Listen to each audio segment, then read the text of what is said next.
Hello everyone. Today I'm explaining the last lesson, and I'll explain in a very easy, very simple words so that you can understand it nicely. And if there is still any problem, you can text to me. I'll help you out there. So I'm explaining. First, I'll read the paragraph, and after that, I'll explain it. And in between, if any expressions or any difficult word is there, I'll explain it too also. I started for school very late that morning and was in great dread of a scolding, especially because M. Himmel had said that he would question us on participles, and I didn't know the first word about them. For a moment, I thought of running away and spending the day out of doors. It was so warm, so bright. The birds were chirping at the edge of the woods, and in the open field back of the sawmill, the Prussian soldiers were drilling. It was all much more tempting than the rules of participles, but I had the strength to resist and hurried off to school. So, a little boy named Franz, he is going to school, but as usual, he was less interested to go to school. He was late that morning also, and he was in great dread of scolding. He was fearing that the teacher would scold him badly. So, in great dread means fear.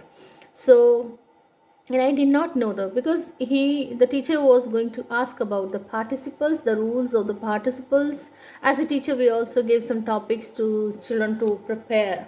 So M. Hamel, his French teacher, who teaches French language to him, he has given a topic to prepare like participle, and the child didn't study it at all, and he was in great fear of scolding, and so he didn't know the first word about them. It means to say that he hadn't prepared a single thing about the participles. So, what participle is all about? Okay, for a moment he thought to run away from there and spending the day out of doors. He thought, let's bunk the class, let's leave this, I will not attend this class. First of all, he thought it for a moment, but later he didn't stick to this plan. I thought of running away and spending the day out of doors. It was so warm, so bright. So we can see here that the other things were so tempting and attracting the child, distracting the mind of child. The birds were chirping at the edge of the woods, and in open field, Miss Poet gives us a brief description of the background, what was happening on his way. And in the open field back of the sawmill, the Prussian soldiers were practicing, they were drilling.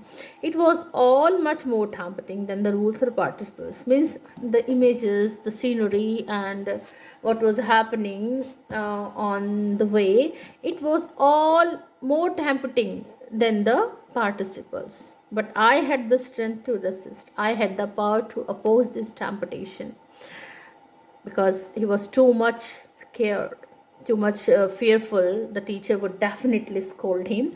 So he had the strength to oppose it and hurried off to school. Hurried off means he overcome his temptation and he hurried off. He ran away from there and hurried off. Hurriedly he reached to school.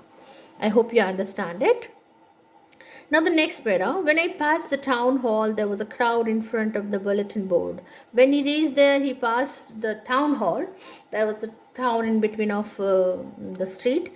So, people were around. They were standing in front of the bulletin board. And for the last 2 years, all the bad news were coming from there only. The lost battle, the draft, the orders of the commanding officers, means the Prussian soldiers and the authorities of the Prussian people, they were just passing all the information from that bulletin boards. They were pasting the information in a printed form, and the people of France, they were getting the orders from there. They were getting the all information from that bulletin board only.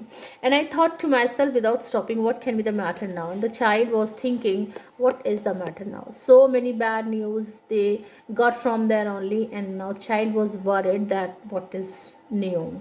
Okay. Then as I hurried by as fast as I could be, the blacksmith watcher who was there with his apprentice reading the bulletin called after me, "Don't go so fast, Bob. You'll get to your school in plenty of time." So he hurried. He reached in a hurry there, and blacksmith was standing. There was a blacksmith watcher, a watchman, who was there with his apprentice. Apprentice is a person who works with someone to learn more, practice more, but at a very low pay, at a very low page. So, low wages. So don't go so fast. He called him and said, "Bab, Bab is an addressing word. Bab, boy, you don't go so fast. You can reach. You have plenty of time, and you can reach easily to your school." Okay, that's it today. That's all for today. I'll explain later more.